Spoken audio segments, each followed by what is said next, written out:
પ્રાણ અને પ્રકૃતિ સાથે જાય છે. આ કહેવત તો તમે સાંભળી જ હશે. એટલે કે પ્રકૃતિ ક્યારેય પણ બદલી શકાતી નથી. તો આ પ્રકૃતિ શું છે અને તે સ્વાસ્થ્ય જાળવવામાં શું મદદરૂપ થાય છે, ચાલો જાણીએ.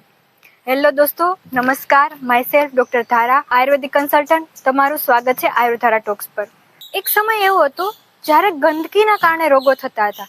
પછી ધીમે ધીમે માનસિક બીમારીઓ વધી, સ્ટ્રેસ અને ટેન્શનના કારણે. અત્યારના સમયે લાઇફસ્ટાઇલ ઓરિએન્ટેડ ડિસઓર્ડર વધી રહ્યા છે, જેમાં ઇમ્યુન સિસ્ટમ આપણી કોમ્પ્રોમાઇઝ થઈ છે. તો એ ઇમ્યુન સિસ્ટમ નબળી બની છે, તો એને કેવી રીતે સુધારી શકાય? આ ઇમ્યુન સિસ્ટમને વધારવા માટે તમારે પ્રકૃતિ જાણવી ખૂબ જરૂરી છે. આજે આપણે આયુર્વેદિકના મૂળ સિદ્ધાંત એવા દોષ અને પ્રકૃતિ વચ્ચેનો સંબંધ જાણીએ. મુખ્યત્વે 3 દોષ છે: વાત, પિત્ત અને કફ. અને તેના આધારે જ 3 પ્રકૃતિ છે: વાત જ પ્રકૃતિ, પિત્ત જ પ્રકૃતિ અને કફ જ પ્રકૃતિ.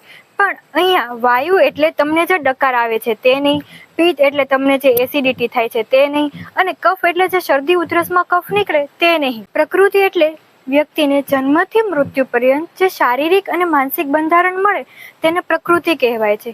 તો આજે આપણે વાત દોષ અને વાત જ પ્રકૃતિ ધરાવતા લોકો વિશે વાત કરીએ. આયુર્વેદિકમાં આચાર્ય ઋષિમુનિએ વાયુના ગુણ વર્ણતા કહ્યું છે: તત્ર વૃક્ષ લઘુ શીત ખર સૂક્ષ્મ ચલ અનિલ. એટલે કે જે વૃક્ષતા, લઘુતા, શીતતા, ખરતા, સૂક્ષ્મગામિત્વ અને ચપળતા જેવા ગુણો ધરાવે છે તેને વાયુ કહેવામાં આવે છે. આ ગુણોના લીધે જ વાત જ પ્રકૃતિ વિશે વાત કરીએ તો બાહ્ય રીતે સામાન્યપણે વ્યક્તિનું બંધારણ પાતળો હોય છે. ત્વચા રૂક્ષ, હોઠ ફાટેલા, નખમાં ખરબચડા, વાળ ખરબચડા અને ગ્રોથ ઓછો જોવા મળે છે. તેથી જ આવા લોકોએ ઓઇલિંગ કરવું જોઈએ. તેમાં માંસ અને ચરબી ખૂબ ઓછી જોવા મળે છે. જો તેમને માંસ અને ચરબી વધારવી હોય તો તેમને બહાર તેલનું માલિશ કરવું જોઈએ. તેની ઇન્ટેલિજન્સીમાં વાત કરીએ તો ગ્રાસ્પિંગ પાવર ખૂબ સારો, પણ રિકોલિંગ પાવર એટલો જ ઓછો. એના કારણે તેને કોઈ વાત ફટાફટ યાદ રહી જાય, પણ તેને લાંબા સમય સુધી યાદ રાખી શકતા નથી.